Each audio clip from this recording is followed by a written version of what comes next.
कौन नहीं चाहेगा कि उसकी लाइफ में पैसों की टेंशन ना हो? कौन नहीं चाहेगा कि उसकी लाइफ में कोई फाइनेंशियल स्ट्रेस ना हो? कौन नहीं चाहेगा कि उसके पास इतना पैसा हो कि वह अपनी पसंद की लाइफ जी सके? लेकिन हमारी लाइफ में तो इसका उल्टा ही होता है। पैसों की टेंशन, फाइनेंशियल स्ट्रेस और जरूरत के खर्चे निकालने के बाद तो हमारे पास कोई पैसा बचता ही नहीं। लेकिन अगर मैं आपसे कहूं कि आप भी फाइनेंशियल फ्रीडम पा सकते हैं अपनी लाइफ में और बिना पैसों की टेंशन के अपनी लाइफ को एंजॉय कर सकते हैं। देखो, वैसे तो YouTube पर आपको फाइनेंशियल फ्रीडम कैसे पाएं इस तरीके की हजारों वीडियो मिल जाएंगी, जहां कोई कह रहा है कि ये कर लो, कोई कह रहा है वो कर लो, कोई बता रहा है कि बिजनेस कर लो, फाइनेंशियल फ्रीडम मिल जाएगी। लेकिन ये कोई नहीं बताता है कि ये सब कैसे पॉसिबल होगा। तो डोंट वरी, इस वीडियो में आप जानेंगे कि फाइनेंशियल फ्रीडम एक्चुअली है क्या, ये क्यों जरूरी है और लास्ट में सबसे जरूरी इसे कैसे अचीव कर सकते हैं। तो सबसे पहले आपको ये समझना है कि फाइनेंशियल फ्रीडम है क्या। देखो, फाइनेंशियल फ्रीडम का मतलब है कि आपको अपनी फाइनेंशियल जरूरतों के लिए किसी और पर डिपेंड ना होना पड़े। मतलब आपके पास इतना पैसा और पैसिव इनकम हो कि आप बिना टेंशन के अपनी पसंद की लाइफ जी सके। और आप समझते हैं कि फाइनेंशियल फ्रीडम क्यों जरूरी है। देखो, सबसे पहले तो ये समझना जरूरी है कि फाइनेंशियल फ्रीडम सिर्फ अमीर होने का नाम नहीं है, बल्कि अपनी लाइफ को अपने टर्म्स पर जीने का नाम है। यानी कि आप चाहें जॉब करते हो या बिजनेस, लाइफ में फाइनेंशियल फ्रीडम होना ही चाहिए। तो फाइनेंशियल फ्रीडम जरूरी है क्योंकि अपनी फैमिली और हॉबीज के लिए ज्यादा वक्त निकाल पाओ, रिटायरमेंट की चिंता से आजाद हो सको। फाइनेंशियल फ्रीडम पाने के बाद आपकी जिंदगी में सुकून ही सुकून हो। तो अब तक आपको समझ आ गया होगा कि फाइनेंशियल फ्रीडम क्या है और क्यों जरूरी है। अब सबसे जरूरी बात यह है कि फाइनेंशियल फ्रीडम मिलेगी कैसे।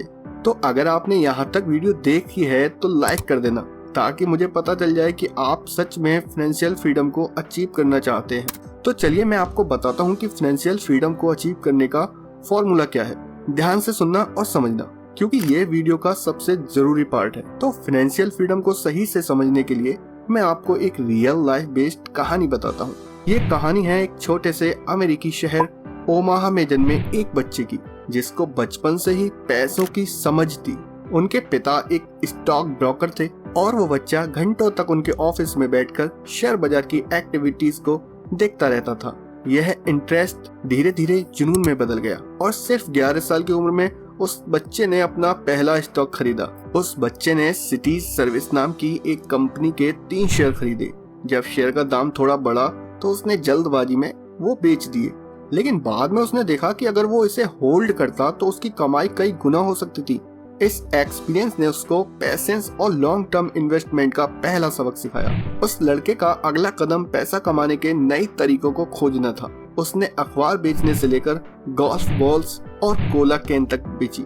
जब वो कॉलेज पहुंचा तब उसके पास $10,000 से ज्यादा की सेविंग्स थी, जो उस दौर में एक बहुत बड़ी रकम थी। लेकिन उसको पता था कि सिर्फ सेविंग से फाइनेंशियल फ्रीडम नहीं मिलेगी। इसके लिए उसको निवेश को सही दिशा में मोड़ना होगा। कॉलेज के बाद उस लड़के ने एक फर्म में काम किया, लेकिन उसका असली सपना था अपना इन्वेस्टमेंट बिजनेस शुरू करना। उसने कुछ निवेशकों को इकट्ठा किया और 1956 में बफेट पार्टनरशिप लिमिटेड की शुरुआत की। वे उन कंपनियों को खोजते थे जो कम कीमत पर मिल रही थी, लेकिन जिनकी असली कीमत कहीं ज्यादा थी। इस रणनीति ने जल्द ही उन्हें सफलता दिलाई। मुझे लगता है अब तक आपको पता चल गया होगा कि ये स्टोरी किसकी है। अगर आप समझ गए हैं कि ये स्टोरी किसकी लाइफ की है तो कमेंट में जरूर बताना। चलिए स्टोरी पर वापस आते हैं। अब उस लड़के की वर्कशायर हैथवे सबसे बड़ी और सबसे चौंकाने वाली डील थी। ये पहले एक टेक्सटाइल कंपनी थी, लेकिन उस लड़के ने इसे एक निवेश पावर हाउस में बदल दिया। अब उस कंपनी ने बड़ी बड़ी कंपनी जैसे Apple, Coca Cola, American express जैसी कंपनियों में अरबों डॉलर का निवेश किया और अपनी संपत्ति को तेजी से बढ़ाया। लेकिन उसको सक्सेस सिर्फ सही निवेश से नहीं आई। उसने हमेशा कर्ज से बचने की रणनीति अपनाई।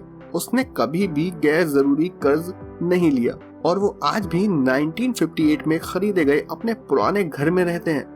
उनके पास नई कारें या महंगे शौक नहीं है, लेकिन उनके पास $100 बिलियन से ज्यादा की संपत्ति है।